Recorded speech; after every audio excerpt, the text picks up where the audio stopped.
कभी तुम्हें लगा है कि तुम अपनी ही जिंदगी में कैदी बन गए हो? सुबह उठते ही लगता है, यार आज भी वही टेंशन, वही प्रेशर, वही थकान।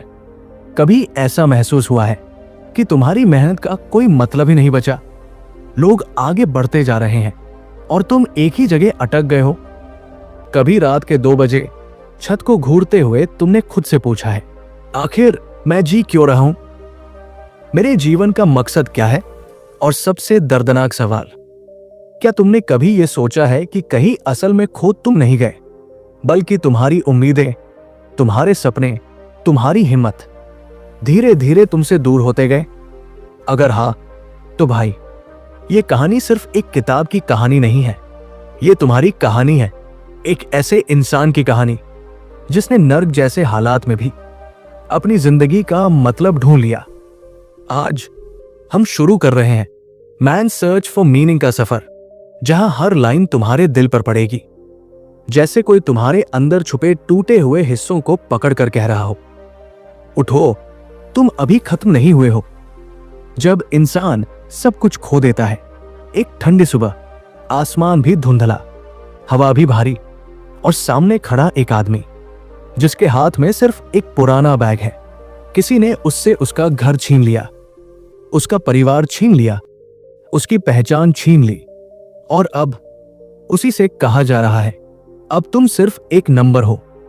यह आदमी है विक्टर फ्रैंकल, और वो खड़ा है नाजी कंसंट्रेशन कैंप के गेट पर। वो जगह जहां इंसान अपनी उम्मीद से पहले टूटता है, जहां मौत एक धड़कन की दूरी पर खड़ी रहती है, और जहां कोई भी तुम्हें इंसान नहीं समझता। लेकिन असली कहानी यहां शुरू होती है, क्योंकि विक्टर के पास सिर्फ एक चीज बची थी, और वो थी उसकी सोच। उससे सब कुछ छीन लिया गया, कपड़े, परिवार, नाम, पहचान, सम्मान, पर वो एक चीज कोई नहीं ले पाया, उसके दिमाग के अंदर जली हुई छोटी सी चिंगारी, जीने का कारण, मीनिंग। कभी तुम्हें महसूस हुआ है कि जिंदगी ने तुम्हें भी ऐसे ही नंगा कर दिया हो? सब चला गया हो, लेकिन दिमाग में बस एक ही सवाल बच गया हो, अब क्या? विक्टर ने भी यही पूछा था, लेकिन जवाब उसे बाहर नहीं मिला। जवाब उसे अपने अंदर मिला, वो एहसास कि इंसान तब तक नहीं हारता जब तक वो अपने जीने का मतलब नहीं खो देता। और यहीं से विक्टर समझ गया, अगर जिंदगी तुम्हारे हाथ से सब छीन ले, तो भी एक चीज तुम हमेशा पकड़ कर रख सकते हो, तुम्हारी सोच, तुम्हारा नजरिया, तुम्हारा अर्थ। और भाई, अगर मौत के कैंप में खड़ा एक आदमी अपनी जिंदगी का मतलब ढूंढ सकता है, तो तुम और मैं भी ढूंढ सकते हैं, जब दर्द भी तुम्हें कुछ सिखाने आता है। कैंप की सुबह हमेशा एक जैसी होती थी, कड़क ठंड, कपड़ों के नाम पर बस एक पतली सी पट्टी, भूख ऐसी जैसे पेट अंदर से खुद को खा रहा हो, और सामने खड़ी मौत जैसे कह रही हो, चलो, कब आ रहे हो? विक्टर हर सुबह उस लाइन में खड़ा होता था, जहां एसएस गार्ड ये तय करते थे कि कौन जिंदा रहेगा और कौन सीधे गैस चेंबर भेज दिया जाएगा। उस लाइन में खड़े लोगों की आंखों में कोई सपना नहीं था, सिर्फ डर था, सिर्फ दर्द था, सिर्फ खालीपन था। और विक्टर कहता है, उस लाइन में खड़े होकर मुझे पहली बार समझ आया कि इंसान सिर्फ शरीर से नहीं टूटता, इंसान तब टूटता है जब वो अंदर से उम्मीद छोड़ देता है। तुमने भी नोटिस किया होगा भाई, कभी कभी हमारी लाइफ में भी ऐसा ही होता है। एग्जाम में फेल हो जाओ, जॉब न मिले, ब्रेकअप हो जाए, घर का माहौल खराब हो, और धीरे धीरे हम अंदर से टूटने लगते हैं। बाहर से हम हंसते रहते हैं, लेकिन अंदर एक आवाज बोलती रहती है, यार अब मुझसे नहीं होगा। विक्टर भी टूट सकता था, सब कुछ खो चुका था, लेकिन उसने एक चीज पकड़ कर रखी, उसका भविष्य। कैंप में रात को जब सब लोग थक कर गिर जाते, वो अपनी आंखें बंद करता था और अपनी पत्नी का चेहरा याद करता था। वो नहीं जानता था कि वो जिंदा है या नहीं, लेकिन वो उसका चेहरा देखता और खुद से कहता, मैं उसके पास वापस जाऊंगा। भाई, यही है मीनिंग, कभी छोटा, कभी बड़ा, लेकिन जिंदगी में एक रीजन अगर तुम पकड़ लो, तो दुनिया की कोई ताकत तुम्हें तोड़ नहीं सकती। विक्टर कहता है, कभी कभी दर्द भी तुम्हें रास्ता दिखाता है। कभी कभी सबसे अंधेरी रातें तुम्हें सुबह की कीमत समझाती है। उस रात विक्टर को एक अजीब सी शांति महसूस हुई, जैसे किसी ने उसके दिल पर हाथ रखकर कहा हो, अभी खत्म मत हो, तुम्हें एक काम बाकी है। और भाई, जब इंसान को अपना क्यों मिल जाता है तो वो हर कैसे सह जाता है। जब उम्मीद को जिंदा रखने के लिए बस एक कहानी काफी होती है। कैंप में एक शाम बर्फ गिर रही थी। ठंड ऐसी कि हाथ सुन्न हो जाए और काम इतना भारी कि लगता था जैसे सांस भी दर्द दे रही हो। विक्टर और बाकी कैदी लकड़ियों का एक बड़ा सा ढेर उठा रहे थे। गार्ड दूर खड़ा चिल्ला रहा था, तेज चलो, नहीं तो मौत तैयार खड़ी है। सबके चेहरे पर एक ही सवाल लिखा था, यार कब खत्म होगा ये सब। उसी वक्त विक्टर ने अपने एक साथी को देखा। वो धीमे धीमे चल रहा था, कदम लड़खड़ा रहे थे, आंखें नीचे, जैसे अंदर कुछ बुझ गया हो। विक्टर उसके पास गया और धीरे से बोला, तू ऐसे हार नहीं सकता, तेरे बाहर कोई है जो आज भी तेरी राह देख रहा है। वो आदमी कांपती आवाज में बोला, विक्टर, मेरा कोई नहीं है बाहर, न परिवार, न घर, न सपने। अब मेरे पास जीने का कारण ही क्या है। यह सुनकर विक्टर कुछ देर चुप रह गया और फिर उसने वही बात कही जो इस किताब की सबसे बड़ी सीख बन गई। उसने कहा, तुझे जीने का कारण बाहर नहीं मिलेगा भाई, तुझे अपना कारण खुद बनाना पड़ेगा। कैंप में ज्यादातर लोग इसलिए टूटते थे क्योंकि उन्हें लगता था कि उनकी कहानी खत्म हो चुकी है। लेकिन विक्टर कहता है, इंसान तभी मरता है जब वो अपनी कहानी लिखना बंद कर देता है। उसने उस आदमी को एक छोटी सी कहानी बनाने को कहा, एक फ्यूचर इमेजिन करने को कहा, कुछ भी, कोई भी वजह जिसके लिए वो एक और दिन जिंदा रह सके। और वो आदमी जिसके पास कुछ नहीं बचा था, उसने एक छोटी सी कल्पना की। उसने कहा, अगर मैं यहां से बाहर निकला तो मैं फिर से पेंटिंग करूंगा, क्योंकि जब मैं पेंट करता हूं मुझे लगता है मैं जिंदा हूं। और विक्टर मुस्कुरा दिया, क्योंकि बस यही चाहिए था, एक छोटा सा कारण, एक छोटी सी उम्मीद, एक छोटा सा मीनिंग जो किसी इंसान को दोबारा खड़ा कर सके। भाई, जिंदगी में भी ऐसा ही होता है। कभी कभी हम इतने थक जाते हैं कि सोचते हैं, अब क्या बचा है मेरे पास। लेकिन असल सवाल ये नहीं है कि तुम्हारे पास क्या है, असल सवाल ये है, तुम क्या बनाना चाहते हो। तुम्हारा रीजन बड़ा हो या छोटा, कोई फर्क नहीं पड़ता। बस वो ऐसा होना चाहिए कि जब तुम गिरो तुम्हें उठने की ताकत दे सके।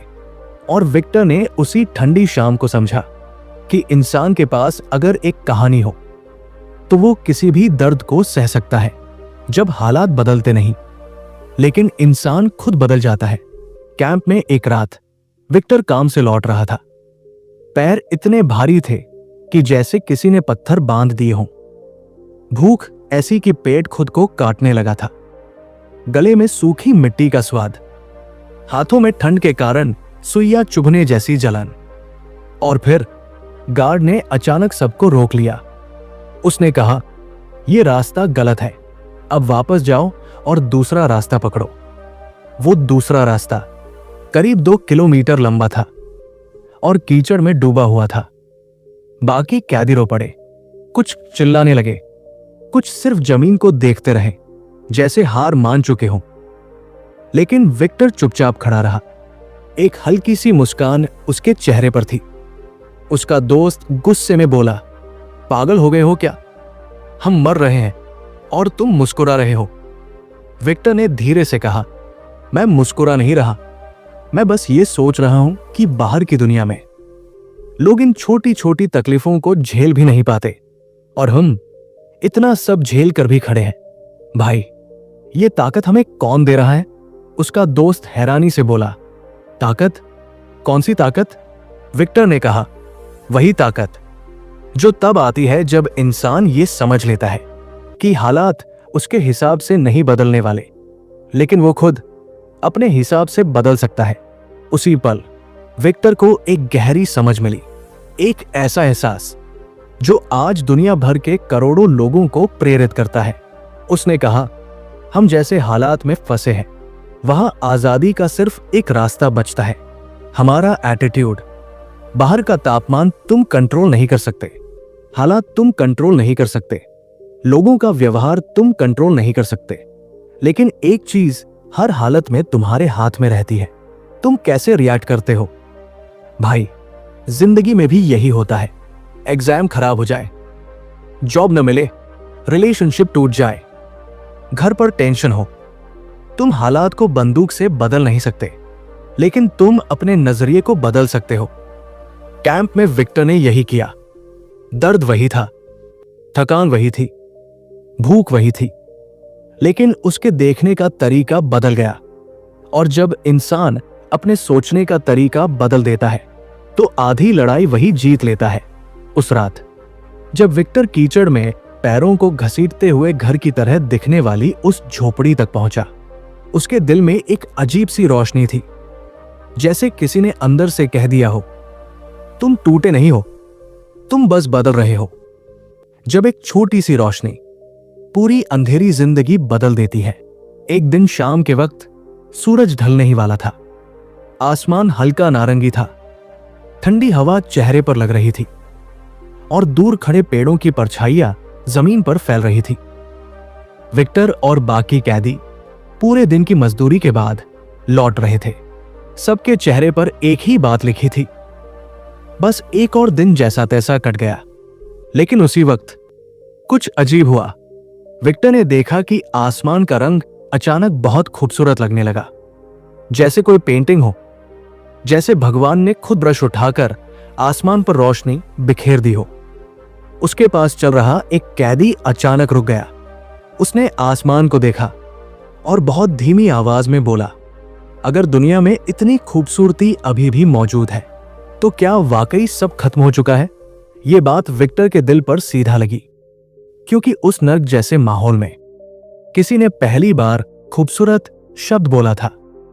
विक्टर कहता है, उसी एक पल में समझ आया कि इंसान के पास सबसे बुरे हालात में भी कुछ न कुछ ऐसा जरूर बचा होता है जो उसे जीने की वजह दे सके। वो छोटा सा आसमान उन थके हुए लोगों के लिए उम्मीद बन गया। वो सनसेट उनकी टूटी हुई आत्मा में एक छोटी सी रोशनी बनकर उतरा। और भाई, सच बताओ, हमारी लाइफ में भी ऐसी छोटी छोटी रोशनियां होती हैं। कभी कोई सनसेट देखो, कभी किसी का हाथ तुम्हारे कंधे पर आ जाए, कभी कोई छोटी सी तारीफ मिल जाए, कभी किसी अनजान इंसान की मुस्कान मिल जाए, कभी कोई पुरानी याद अचानक दिल को गर्म कर जाए। ये छोटे छोटे पल हमारे अंदर जमा अंधेरे को तोड़ते हैं। विक्टर उन्हीं छोटे पलों में मीनिंग ढूंढता था। कैंप की हकीकत तो भयानक थी, लेकिन बीच बीच में मिलने वाला एक छोटा सा सुंदर पल उसे याद दिलाता था कि दुनिया सिर्फ दर्द से नहीं बनी है। दुनिया में अभी भी कुछ ऐसा है जिसके लिए इंसान जी सकता है। उसने कहा, अगर इंसान अपनी नजरें सही जगह रखे तो अंधेरे में भी रोशनी मिल जाती है। सोचो भाई, हम भी रोज कितना अंधेरा झेलते हैं, स्ट्रेस, फेलियर, प्रेशर, पर कभी कभी एक छोटी सी चीज पूरी ताकत लौटा देती है। बस हमें देखना आना चाहिए। उस शाम विक्टर जब झोपड़ी में पहुंचा तो उसके अंदर एक हल्की सी गर्माहट थी, जैसे दिल कह रहा हो, अभी खत्म मत होना, रोशनी मौजूद है, बस उसे ढूंढना मत छोड़ो। जब तुम्हारे पास कुछ नहीं बचता तब तुम खुद को पा लेते हो। कैंप में एक सुबह ठंड इतनी ज्यादा थी कि सांस भी जमती हुई लग रही थी। विक्टर और बाकी कैदी लाइन में खड़े थे। सबके चेहरे पर खालीपन, आंखों में नींद नहीं, बस थकान, इतनी गहरी थकान कि जैसे जिंदगी का हर रंग कहीं गायब हो गया हो। लेकिन उस सुबह कुछ अलग था। गार्ड एक एक करके सबकी तरफ देख रहा था। उसकी नजर जैसे छान रही थी कि कौन आज काम करेगा और कौन आज मौत के करीब है। विक्टर जानता था कि अगर उसने आज हार मान ली, अगर उसने आज अपनी आखिरी हिम्मत खो दी, तो वो भी उन लोगों में शामिल हो जाएगा जिन्हें अलग लाइन में खड़ा कर दिया जाता है। और वो लाइन सीधे गैस चेंबर की तरफ जाती थी। उसी वक्त विक्टर के दिमाग में एक ख्याल आया, बहुत छोटा सा लेकिन बहुत ताकतवर। उसने खुद से कहा, अगर मैं आज गिर गया तो मैं कभी ये नहीं जान पाऊंगा कि मेरी कहानी आगे क्या बन सकती थी। उसने खुद को सीधा खड़ा किया, कंधों को थोड़ा उठाया, सांस गहरी ली और ऐसे खड़ा हुआ जैसे वो अभी भी अपनी जिंदगी पर थोड़ा बहुत कंट्रोल रखता हो। गार्ड उसकी तरफ आया, थोड़ी देर तक उसे ऊपर से नीचे तक देखा और फिर उसे जीवित रहने वाले ग्रुप में भेज दिया। विक्टर ने महसूस किया कि शायद उसका शरीर कमजोर हो गया था, लेकिन उसका दिल अभी भी हारने को तैयार नहीं था। और भाई, यहीं से उसकी सबसे बड़ी सीख शुरू हुई। इंसान का असली बल उसके शरीर में नहीं, उसके फैसलों में होता है। हम सबकी लाइफ में भी कुछ ऐसे ही दिन आते हैं जब लगता है कि कोई चांस नहीं बचा, जब लगता है कि अब बस खत्म, कुछ नहीं हो सकता। लेकिन सच ये है कि एक छोटा सा फैसला, एक छोटी सी कोशिश, एक पल के लिए खुद को संभाल लेना पूरा खेल बदल सकता है। विक्टर कहता है, जब तुम सोचते हो कि तुम्हारे पास कुछ नहीं बचा, तब तुम्हारे पास खुद को बदलने की पूरी ताकत बची होती है। उस सुबह विक्टर ने खुद को नहीं बचाया, उस सुबह उसने अपनी उम्मीद को बचाया। और कभी कभी भाई, उम्मीद ही इंसान को सबसे बुरी जगहों से बाहर लेकर आती है। उस दिन जब विक्टर मिट्टी में काम करता, ठंड में कांपता और भूख से लड़ता हुआ शाम तक पहुंचता, उसके दिल में बस एक ही बात गूंज रही थी, मैं अभी खत्म होने नहीं आया हूं, मेरी कहानी अभी अधूरी है। सबसे बड़ा दर्द वो होता है जो कोई देख भी नहीं पाता। कैंप में एक रात बारिश तेज हो रही थी, छत से पानी टपक कर अंदर गिर रहा था, ठंडी हवा हड्डियों तक चुभ रही थी। विक्टर अपने गीले कपड़े पकड़े बैठा था और कोशिश कर रहा था कि सुबह से पहले वो सूख जाए, पर हवा इतनी बेरहम थी कि सूखना तो दूर, कपड़े और भी ठंडे हो रहे थे। उसका एक साथी कोने में बैठा रो रहा था। आंसू नहीं दिख रहे थे, लेकिन उसकी सांसें बता रही थी कि वो अंदर से टूट चुका है। विक्टर उसके पास गया और पूछा, क्यों भाई, क्या हुआ? वो आदमी बोला, कुछ नहीं बचा मेरे पास, न शरीर न हिम्मत, और सबसे बुरी बात, अब रोने की ताकत भी नहीं बची। ये सुनते ही विक्टर के दिल में एक चुभन हुई, क्योंकि वो जानता था कि सबसे गहरा दर्द वो होता है जिसे कोई देख नहीं पाता। उसने धीरे से कहा, तू जानता है सबसे बड़ी तकलीफ कौन सी होती है? वो नहीं जो शरीर को तोड़ दे, सबसे बड़ी तकलीफ है वो जो तुझे ये यकीन दिला दे कि तू अकेला है और तू बच नहीं पाएगा। कहानी सुनते भाई, तुम्हें भी कभी ऐसा महसूस हुआ है? भीड़ के अंदर होते हुए भी अकेलापन, सबके बीच खड़े होकर भी अंदर से खालीपन, जैसे कोई तुम्हें समझ ही नहीं पा रहा। कैंप में भी यही होता था। लाखों लोग थे, पर हर इंसान अपने दर्द में अकेला था।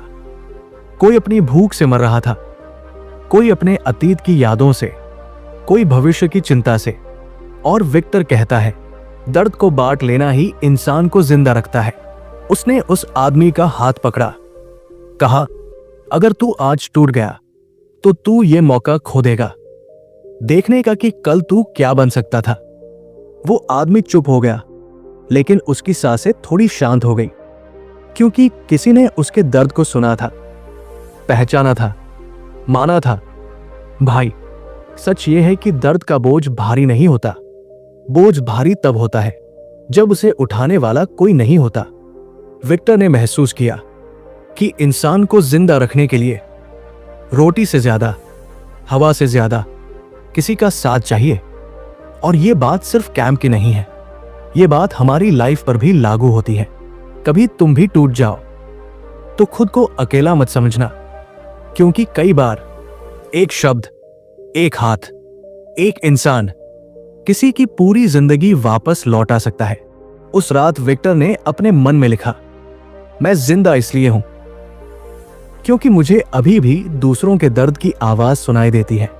और यही आवाज उसे अगली सुबह तक ले गई, जब तुम्हारी जिंदगी किसी और की उम्मीद बन जाती है।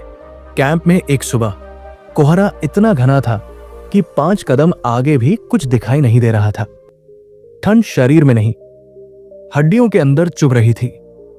विक्टर लाइन में खड़ा था। सबके चेहरों पर एक ही सवाल, आज क्या होने वाला है? काम शुरू हुआ। लकड़ियां उठाना, कीचड़ में चलना, गार्ड की चीखें, सब कुछ पहले जैसा ही था। लेकिन आज विक्टर को कुछ अलग महसूस हुआ। उसका एक साथी जो बहुत दिनों से कमजोर था, चलते चलते अचानक गिर गया। गार्ड पास आया और चिल्लाकर बोला, उठो, नहीं तो यही मारे जाओगे। वो आदमी उठ नहीं पाया। उसकी सांसें टूट रही थी। चेहरा सफेद पड़ चुका था। आंखों में बस एक ही डर था, यही खत्म हो जाऊंगा। विक्टर दौड़कर उसके पास बैठा, उसके कंधे के नीचे हाथ रखकर बोला, भाई नहीं, तू यहां नहीं मरेगा। सुन, मैं तेरे साथ हूं। वो आदमी कांपती आवाज में बोला, विक्टर, मैं नहीं बच पाऊंगा। मेरे अंदर अब कुछ नहीं बचा। और विक्टर ने वो लाइन कही जो इस किताब का दिल है, तेरे अंदर अभी बहुत कुछ बचा है, बस तू खुद नहीं देख पा रहा। उसने उसे धीरे धीरे उठाया, कंधे पर सहारा दिया, चलना शुरू किया और उसके साथ साथ खुद भी लड़खड़ाता चला गया। बाकी कैदी दूर से ये दृश्य देख रहे थे, क्योंकि कैंप में ऐसा बहुत कम होता था कि कोई किसी के लिए रुक जाए, अपनी जान खतरे में डाल दे। लेकिन विक्टर रुक गया, क्योंकि उसने महसूस किया कि कभी कभी इंसान अपनी ताकत खुद के लिए नहीं ढूंढ पाता, लेकिन किसी और के लिए ढूंढ सकता है। दोनों धीरे धीरे चलते रहे। बर्फ उनके पैरों में चुभ रही थी, सांसें तेज हो गई थी, लेकिन विक्टर ने उसे गिरने नहीं दिया। कुछ देर बाद गार्ड चिल्लाया, चलो, काम पूरा हुआ, वापस लाइन में आओ। दोनों किसी तरह लाइन तक पहुंचे। वो आदमी कांप रहा था, लेकिन जिंदा था। और विक्टर ने पहली बार जाना कि कभी कभी हम खुद के लिए नहीं, किसी और के लिए जिंदा रहते हैं। उस रात उस आदमी ने विक्टर का हाथ पकड़कर कहा, आज तुमने मेरी जान बचाई नहीं, तुमने मुझे खुद से मिलवाया है। विक्टर चुप था, लेकिन उसके दिल में एक बात साफ थी कि तकलीफों के बीच भी अगर तुम दूसरों को उठाते रहो तो जिंदगी तुम्हें भी थामे रखती है। भाई, कभी तुमने गौर किया है, कई बार हम टूट रहे होते हैं, लेकिन किसी अपने की एक आवाज हमें वापस खड़ा कर देती है। जिंदगी का मतलब हमेशा किताबों में नहीं मिलता। कभी कभी किसी की मदद करते हुए, किसी की आंखों में उम्मीद जलाते हुए अचानक महसूस होता है, हां, मैं इसलिए जिंदा हूं। उस रात विक्टर ने अपनी डायरी में लिखा, मैंने आज मौत को हराया नहीं, मैंने बस इंसानियत को जीतने दिया। और भाई, कहीं ना कहीं हम सबके अंदर वही इंसानियत आज भी जिंदा है, बस उसे जगाने का मौका चाहिए। आखिर में सिर्फ एक ही बात मायने रखती है। तो भाई, ये थी मैन्स सर्च फॉर मीनिंग की कहानी। विक्टर फ्रैंकल की जिंदगी हमें एक बेहद गहरी बात सिखाती है कि इंसान सबसे बुरे हालात में भी टूटता नहीं है। इंसान तभी टूटता है जब उसे लगता है कि उसकी जिंदगी का कोई मतलब ही नहीं है। पर सुबह चाहे कितनी भी अंधेरी क्यों न हो, अगर तुम्हारे पास एक छोटा सा रीजन है, एक छोटी सी उम्मीद है, एक सपना है, एक इंसान है, या फिर सिर्फ एक वजह जिसके लिए तुम रोज उठना चाहते हो, तो दुनिया की कोई ताकत तुम्हें रोक नहीं सकती। इस किताब का सबसे बड़ा मैसेज यही है, जिंदगी कभी परफेक्ट नहीं होगी। दर्द आएगा, फेलियर्स आएंगे, टूटन होगी, लेकिन तुम हर हालत में अपने मीनिंग को चुन सकते हो। तुम्हारे साथ क्या हो रहा है ये हमेशा तुम्हारे कंट्रोल में नहीं है, लेकिन तुम क्या सोचते हो, कैसे रिएक्ट करते हो, कैसे उठते हो, ये पूरी तरह तुम्हारे कंट्रोल में है। और भाई, जब ये बात तुम सच में समझ लोगे, तब जिंदगी तुम्हारी दुश्मन नहीं रहेगी, वो एक सीख बन जाएगी। अगर विक्टर नरक जैसे कैंप में मीनिंग ढूंढ सकता है, तो तुम अपनी लाइफ में क्यों नहीं ढूंढ सकते? याद रखना, तुम्हारी कहानी अभी खत्म नहीं हुई है। हो सकता है कि आज तुम्हारी लाइफ अंधेरी लगे, लेकिन शायद कल का सूरज तुम्हारे लिए ही उगने वाला हो। बस रुकना मत, टूटना मत। और सबसे जरूरी, अपनी जिंदगी का मीनिंग खुद बनाओ। अगर वीडियो पसंद आया हो तो भाई एक लाइक कर देना, और हां, कमेंट में ये जरूर लिखना, मेरी जिंदगी का मीनिंग क्या है। शायद लिखते लिखते जवाब खुद ही मिल जाए। फिर मिलते हैं अगली बुक की कहानी में। तब तक मजबूत रहो, जिंदा रहो और अपनी कहानी खुद लिखो।